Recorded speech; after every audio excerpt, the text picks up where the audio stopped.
My story of learning how to dance. I'm bringing this up because tomorrow I'm meeting at First Watch one of my dance instructors from many years ago. This is related to as I became a success coach, I made a list of things I felt I truly couldn't do and then took on doing them. Because you know my motto, life begins outside your comfort zone. My attempting to dance going back to high school and being somewhat socially awkward. I think it was seventh grade prom or something. And I was so excited. I had a date. She went to the dance. I started dancing, and she thought I danced in such a stupid way. She left me, and I remember sitting on the steps waiting for my parents to pick me up while she then was had danced with someone else and was making out with like a jock on the steps. And that was the beginning of my history of humiliation with dancing. And I want you to get a chuckle out of this because it's through moving through our wounds that the greatest things happen. And then I put it aside. And then during my practice marriage many years ago, let's say 88, 89, something like that, I went to a Halloween outfit and I had a mask on and I was dressed up like an alien.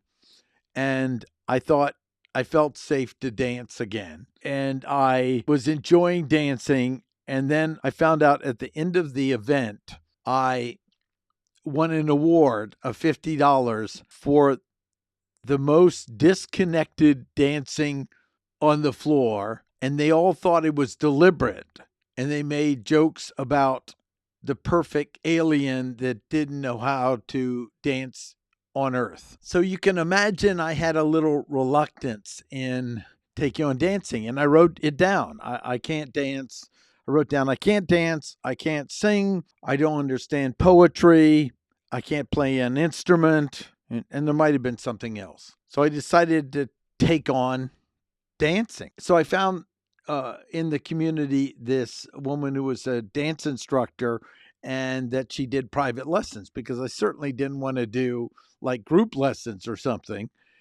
And I told her, could I get some private lessons? She had gotten to know me and I knew her husband and she said, absolutely. And she'd give me a special rate. And I said, I, I know it's a funny request, but I've always been humiliated whenever I tried to dance, and I'd like you to teach me how to dance, and I want you to critique it, and I'd like you to teach me how to dance in a masculine way because I don't even think I have that distinction.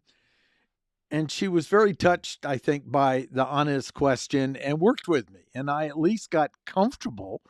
I remember when she like was working with me to like notice the connection of the music to the movement in my body. This should be obvious to many people, but with some learning challenges and stuff, this was not obvious to me. Now, this is gosh, many years later and after my practice marriage ended. So this had to be after 95. And then I found another thing that I think was contra dancing or something where it's pretty simple. You just had to follow instructions with a group. I thought that's another good place to get experience. So I did that for a while. And my beautiful bride loved tap dancing and she liked dancing. She was actually when she was younger, she was part of the Rockets, which was a touring version of the Rockettes. And I thought I wanted to learn ballroom dancing because I thought it was a very important metaphor when I studied it. And A Step to Gold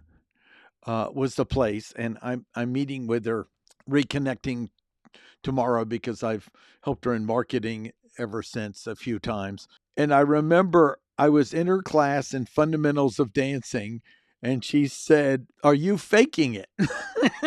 when I was trying to do some moves and things. And and I said, "If I were faking it, I would look a lot better.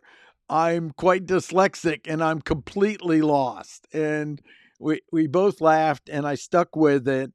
and it was delightful. I really got down some fundamentals of some of the ballroom dances, not real fancy stuff, but real simple.